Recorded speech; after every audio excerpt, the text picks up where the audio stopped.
Le plus compliqué quand on développe un produit, c'est de faire simple. Tout le monde est capable de faire compliqué. Il n'y a pas plus facile que de faire des produits compliqués. On met des ressorts, on met des vis, on met un tas de bazar pour que ça fonctionne. Et si ça va passer loin, on rajoute quelque chose. Et au bout du compte, on arrive avec une usine à gaz et les gens ne savent pas l'utiliser, c'est pas fiable, ça coûte cher, c'est compliqué à assembler, c'est compliqué à monter, personne ne s'y retrouve, au secours. Lorsque la direction m'a demandé de dessiner un couteau pliant, j'étais ravi, puisque je pense que ça fait partie des produits un petit peu iconiques sur les sujets sur lesquels tous les designers ont envie de se pencher un jour, au même titre qu'une chaise ou qu'une lampe. Donc j'étais super ravi de travailler sur cet objet qui doit être à la fois simple, c'est à la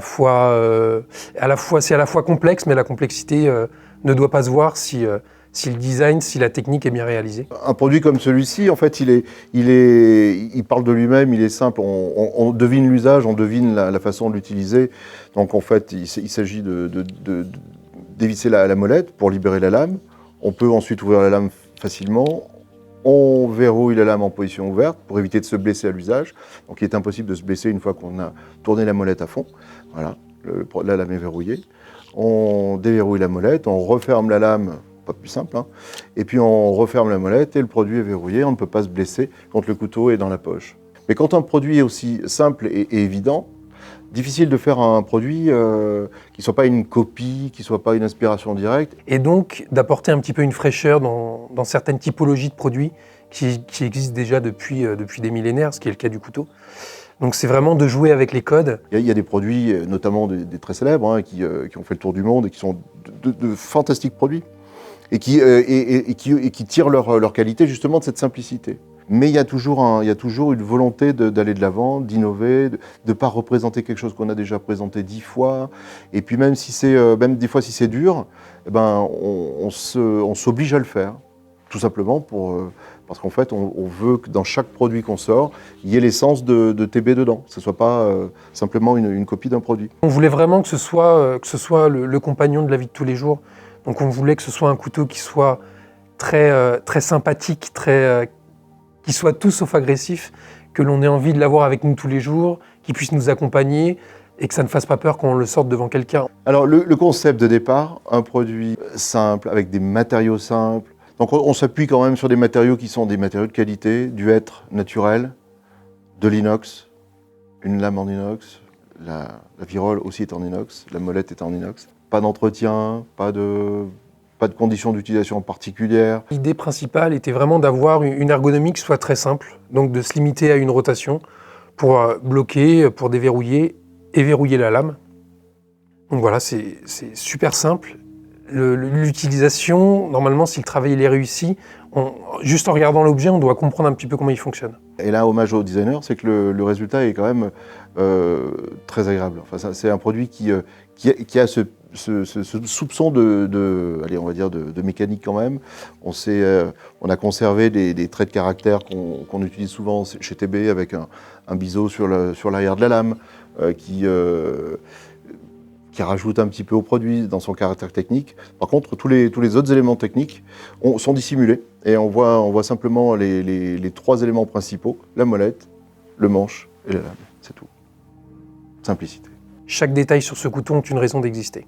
Chaque élément, chaque grippe, la forme de l'émouture, la forme du contre-biseau, la forme du tranchant, la forme du manche, tout a été pensé pour que ce soit léger, pour que ce soit performant, pour que ce soit facile à être utilisé.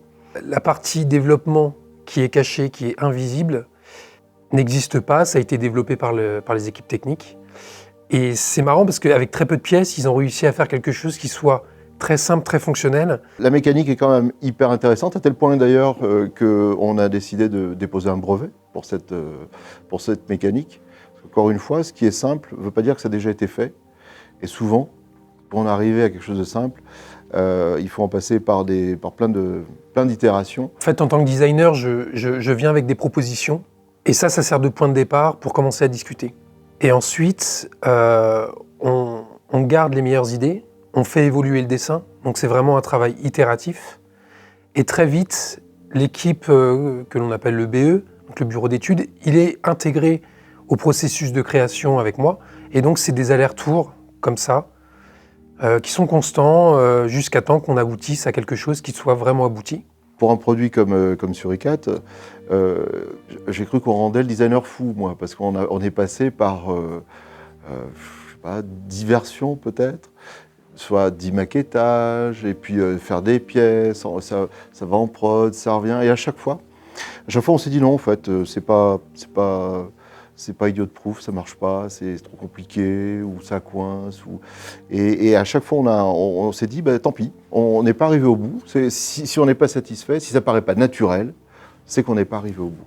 Et tant qu'on n'est pas arrivé au bout, on continue. Coutelas, c'est avant tout un travail d'équipe, mais pour en arriver là, ça a été de nombreux prototypes, de nombreux échanges, de nombreux essais et de nombreux échecs aussi. C'est un produit qui a très peu de pièces et on a réduit de 2, par un facteur de 2, le nombre de pièces depuis l'idée de départ pour en arriver au produit actuel.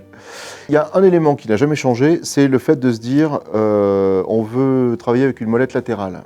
Et là, ce produit-là, quand on le regarde, on se dit en fait, il est super simple. Mais il est super simple, parce qu'on a mis tout ce temps-là. Et on a mis 2 ans et demi, je crois même, entre les premiers dessins et le produit fini, il s'est passé 2 ans et demi. Et je comprends que les gens puissent se dire, mais qu'est-ce qu'ils foutent chez TV, quoi 2 ans et demi pour ça. Alors, il faut quand même dire, c'est 2 ans et demi en ne travaillant pas que sur ça. Ouais. Non, parce que sinon, ça peut porter à confusion. On va dire, vraiment, ils foutent rien.